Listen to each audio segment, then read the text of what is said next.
So what is fecal incontinence? Well, it refers to the inability to control bowel movements leading to involuntary, undesirable and uncontrollable passage of feces and or flatus.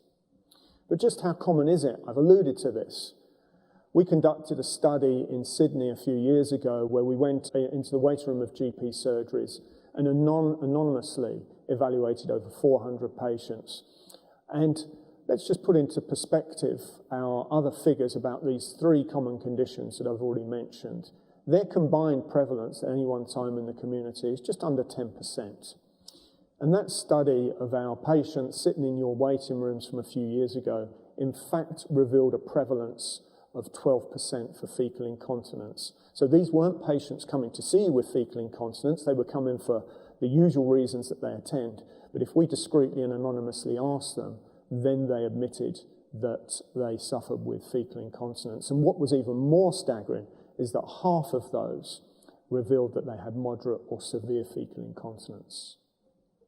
But maybe that's just Sydney and that's an irregularity of one particular study. So my group went on to systematically review the published literature on the community prevalence of fecal incontinence. And I stress community because we know that the prevalence increases in institutions and particularly in residential care up to almost half of all residents. So these are community-dwelling ambulant patients attending primary care healthcare settings.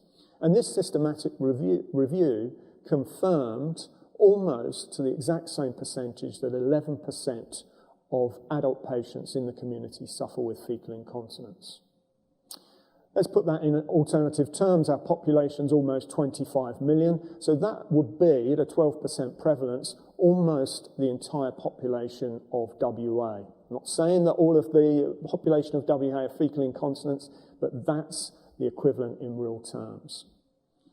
So where are all these patients? Why are they not queuing up to come to see you with this disabling and debilitating symptom? Well, that's because it's still considered widely taboo, and unlike urinary incontinence, which has gained a little bit more acceptance in its discussion and management, fecal incontinence is still determined the silent affliction.